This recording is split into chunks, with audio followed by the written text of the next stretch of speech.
Hi, folks. If I got some breaking news for you, and it ain't looking good at all out there. So, the BRICS nations, everyone's probably seen this in the news. I don't like to talk about the acronym of what BRICS means. Everybody gets it, I hope. If not, look it up.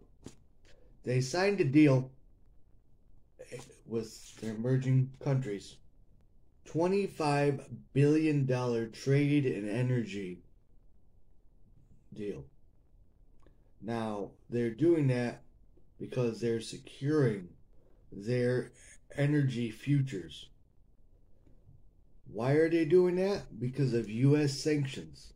They know that U.S. sanctions are coming for them eventually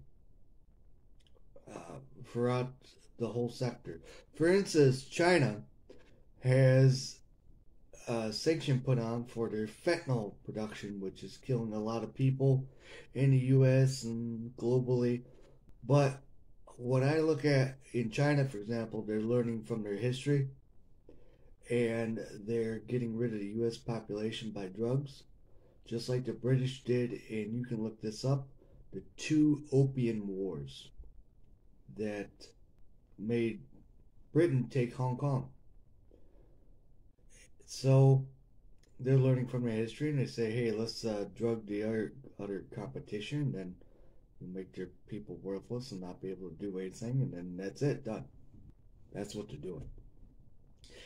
The other thing too is the United States Treasury hit its first time since 2007, and we all know what happened in 2007. 10-year 5% on their bonds. That's a pretty high rate, and the banks are scrambling to get people with loans. Right now in New York, for example, they're trying to make it so that they can give out home loans to migrants because, you know, they need a house to stay, and what better way to get them a house than to give it to a migrant that don't even have any documentation in here. So we even know if they can even afford it. Question is, who else is going to be footing the bill to them? We don't know that yet, but I'll find that out for you. I'll do some more digging on that. The U.S. sanctions on Russia, for example, and like I spoke about China, Turkey, and because of this, in the BRICS nations, they have done $123 billion dump of U.S. treasuries so far in 2023. Now, let me tell you, right after they start dumping this, they're going to go to our allies and they're going to say to our allies, hey, can you, give us a loan on these treasuries? We really need a loan, basically to pay off our debts, to keep the ball rolling. And if they can't get that loan, they're just going to go to the United States taxpayer. That's exactly what they're going to do. Keep in mind that the more countries that de-dollarize, or once they keep on taking that down, then you're going to have a higher rate of inflation. And right now, the inflation rate supposedly in the United States, which I really don't believe, they say it's hovering around 4%. I believe it's a lot more higher, but they don't count gas, food, and energy consumptions. They don't count that at all. Basically, living expenses. They don't count any of that. What I feel is going to happen in the future is you're just going to see these things ramping up slowly and slowly and slowly until it's just unsustainable for the American people. And for that matter, it'll be unsustainable to any ally that takes our treasuries, our U.S. treasuries, and gets that rate that is so high that, hey, they can't afford it no more. That's it. Other news, which I like to talk about this too, is that the federal government has their sustainability plan for 2024 out. And this sustainability plan, you can download it. This is actually from 2021, but they're still using the same plan. Net zero emissions by operations by 2050, including 60% reduction by 2030. Net zero buildings by 2045, including 50% by 2037. 100% vehicle emissions by 2035, including 100% zero emission vehicles by 2035 and 100% light duty vehicles by 2027. So, you know, that's your cars and stuff. But for everything else, 2035.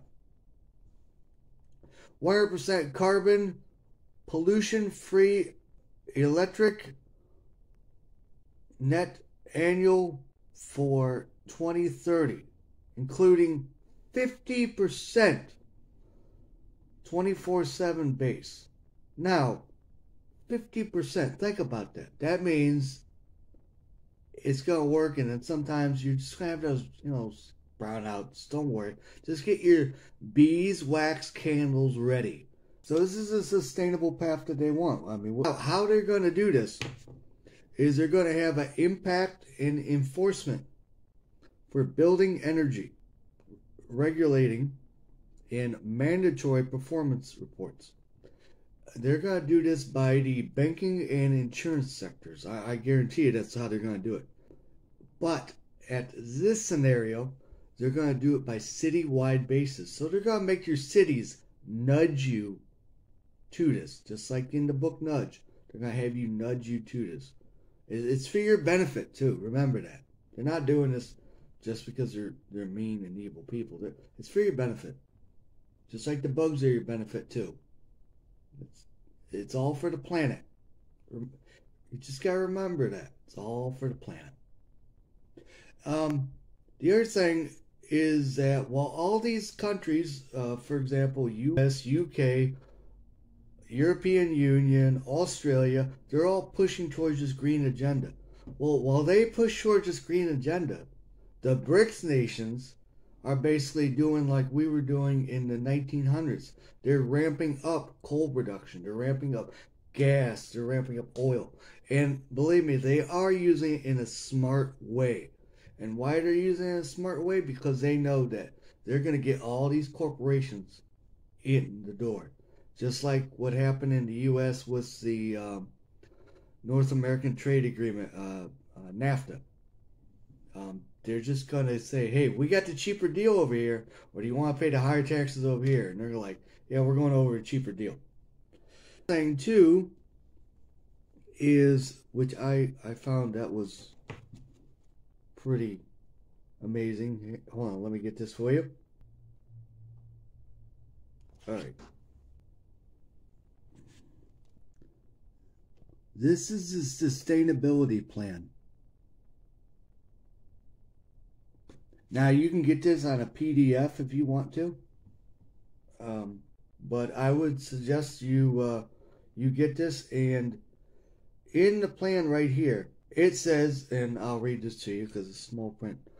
The Biden administration goal is to reduce greenhouse gases in the United States by 50 to 52% from 2005 levels by 2030, limiting global warming to 1.5 degrees. And then it goes on to say these are the sectors that they're going to go into. So what do you guys think about this? I mean, do you think this plan's going to happen or not? Drop it in the comment section. Give me a thumbs up if you guys like this. Think this content's good and you want to hear more about it. The next video I have, the quiet layoffs that the banking sector is doing and why they're doing it. So that's it. Later.